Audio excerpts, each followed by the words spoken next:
Hey guys, we're back.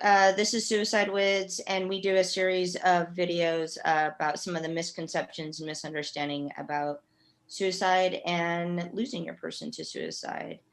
My name's Mel, and I lost my person November 2019. Hi everyone, my name's Amy and I lost my husband Peter to suicide in April 2020. Hi, I'm Kelly and I lost my husband Chad in August 2019. Hello, my name is Kim and my wife Ann died from suicide in April of 2020. Hi, my name is Cassie and I lost my partner Kelly in March of 2020.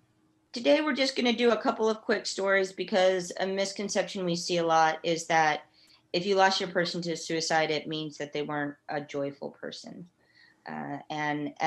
Everybody in this group had some really loving people that were deeply loved and did really experience some joys, even though they were wrestling with some hard things.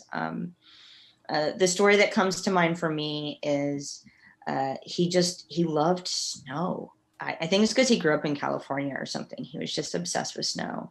And he was this like 6'6", retired infantry Marine officer, like very serious, wore a suit very well, had talked statistics, he understood everything, he spoke very succinctly. And every single time there was the first snowflake, he would call and he'd be like, "It's snowing!" as if he was going to get some monumental snow day and go sledding down every hill. And 2 days before I lost him, I got that phone call because he was on a business trip, and I knew that it was snowing, and it makes me smile every time. Sometimes cry, but mostly smile. That's beautiful.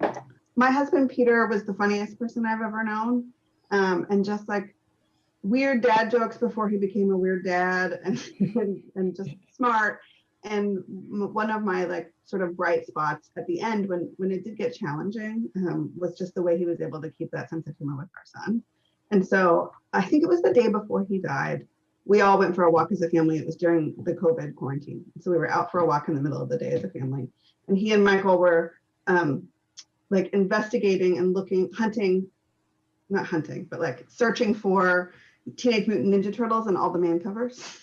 And like shouting down to Teenage Mutant Ninja Turtles and being ridiculous. And to this day, yesterday on Halloween, we were walking along and he said, "Mama, this is the man cover where the Teenage Mutant Ninja Turtles live." Like he still remembers it so vividly. So I feel like that was a real gift. My husband Chad, aside from loving bacon, was really a huge fan of the 70s type of Ford Bronco, but the ones without the top. So the I don't know if they call them convertible Ford Broncos, but every time he'd see one, he'd have to point it out and he'd have to make some kind of sound like, "Oh," anytime we were driving. It was about 1 or 2 days before he died, and we were on the Oregon coast, and there are a lot of sand dunes out there, and there was this line of exactly that type of Ford Bronco heading in the opposite direction, apparently to have fun on the sand dunes. But I would say that there are about maybe 10 of them in a row, and I remember he was driving and he was just like, "Oh," and he just had this laugh, and there's this row of like his dream car passing by, this convertible Bronco. So every time I see those, I think of him. Ann was joyful about so many things. She had a lot of hobbies. She loved the friends and family in her life.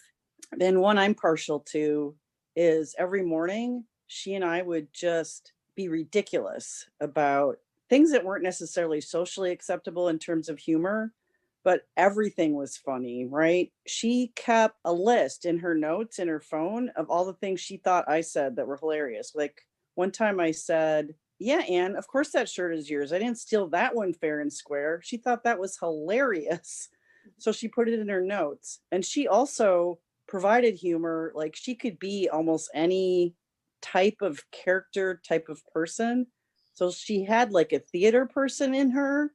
She didn't participate in theater formally, but she had that in her where she could be a middle school boy, or she could be a gay man, or she could be kind of a stereotypical drug dealer or whatever. It was so much fun.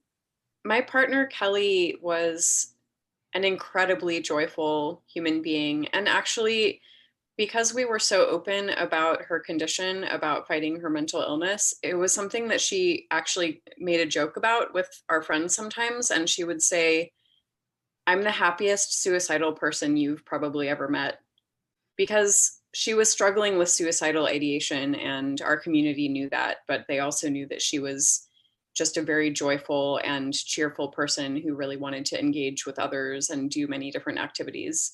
Um, about a month before she died by suicide, we had a karaoke party at our house, and she arranged everything, and we were projecting YouTube karaoke videos on the wall, and she got like a mic stand because the mic stand she had was broken, so she like bought a new one, and she did the whole setup, and there was an amp, and she baked a bunch of different foods and pastries for the party. And it wasn't huge, it was maybe 8 or 10 people, but it was like a nice number for everyone to get to sing a few songs.